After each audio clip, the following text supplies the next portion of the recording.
નમસ્કાર, દાહોદવાસી આપનું સ્વાગત છે ડીટીવી ન્યૂઝમાં। આજે અમે લઈ આવ્યા છે ખાસ અહેવાલ। દાહોદમાં રાષ્ટ્રીય અગ્નિ સેવા સપ્તાહની શરૂઆતની ઉજવણી અને ફાયર સેફટી જાગૃતિનો ખાસ કાર્યક્રમ। આ સાથે આજે આપણે યાદ કરીશું મુંબઈના 66 શહીદ ફાયર જવાનોના બલિદાન, જેમની બહાદુરી આજે પણ આપણને પ્રેરણા આપે છે।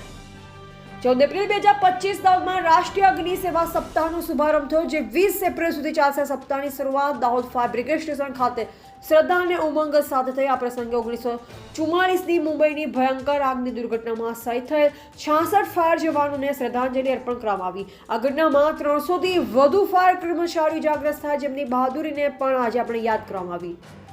1944માં મુંબઈના વિક્ટોરિયા ડોક ખાતે SS ફોર્ટ સ્ટીકિંગ જહાજમાં થયેલા વિસ્ફોટે શહેરને હચમાવી દીધું। આ દુર્ઘટનામાં 66 ફાયર જવાનોએ પોતાનો જીવ ગુમાવ્યો, જ્યારે 300થી વધુ ઇજાગ્રસ્ત થયા। તેમના બલિદાનની યાદમાં દર વર્ષે 14 એપ્રિલ અગ્નિશમન સેવા દિવસ ઉજવાય છે। આજે દાહોદ શહેરમાં ફાયર બ્રિગેડની ગાડીઓ સાથે એક વિશાળ જાગૃતિ રેલી યોજાઈ, જેનો ઉદ્દેશ હતો નાગરિકોને આગની સલામતી વિશે સજાગ કરવાનો। આ રેલીમાં ફાયર જવાનોએ આગ નિવારણના સાધનોનો ઉપયોગ અને કટોકટીની સ્થિતિમાં શું કરવી તેની માહિતી લોકો સુધી પહોંચાડી। આ સપ્તાહ દરમિયાન દાહોદ જિલ્લાના વિવિધ તાલુકાઓમાં મોક ડ્રીલ, જાગૃતિ સત્ર અને માર્ગદર્શન કાર્યક્રમ યોજાશે। શાળાઓ, કોલેજો અને જાહેર સ્થળોએ લોકોને આગની દુર્ઘટનાથી બચવાની તૈયારી શીખવવામાં આવશે। આ કાર્યક્રમમાં નગરપાલિકા પ્રમુખ નીરજ દેસાઈ, કાઉન્સિલરો અને ફાયર બ્રિગેડ જવાનો હાજર રહી। નીરજ દેસાઈએ જણાવ્યું, ફાયર બ્રિગેડના જવાનો આપણા જીવનની રક્ષા માટે પોતાનો જીવ જોખમમાં મૂકે છે। આ સપ્તાહ દરમિયાન આપણે સૌએ સલામતીના નિયમો શીખવા જોઈએ। સ્ટેશન ફાયર ઓફિસર દીપેશ જૈનના નેતૃત્વમાં આયોજિત આ કાર્યક્રમમાં ફાયર બ્રિગેડનો ધ્વજ ફરકાવી સલામી આપવામાં આવી। દીપેશ જૈને કહ્યું, આગની ઘટનાઓને રોકવા માટે જાગૃતિ એ સૌથી મોટું હથિયાર છે। અમે લોકોને સજાગ અને સુરક્ષિત રાખવા માટે પ્રતિબદ્ધ છે।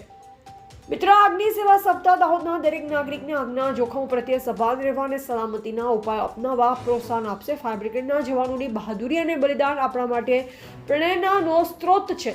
ચાલો આપણે સૌ શહીદોને શ્રદ્ધાંજલિ આપીએ અને સલામત દાહોદ બનાવવાની પ્રતિજ્ઞા લઈએ।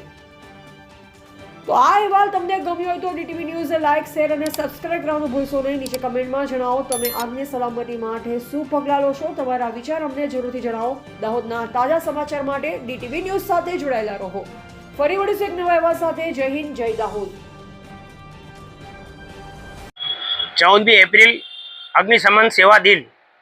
14 એપ્રિલ 1944ના દિવસે મુંબઈ ડોકયાર્ડમાં એક વિસ્ફોટક ભરેલ જહાજમાં એક ભયાનક આગ લાગેલ, જેમાં મુંબઈ ફાયર બ્રિગેડના જવાનોએ પોતાની જાનની પરવા કર્યા વગર આગ ઓલવવાની કામગીરી કરવામાં આવેલ, જેમાં મુંબઈ ફાયર બ્રિગેડના 66 જેટલા જવાનોએ પોતાની જાન ગુમાવેલ અને અન્ય 300 જેટલા લોકો આનો ભોગ બનેલ।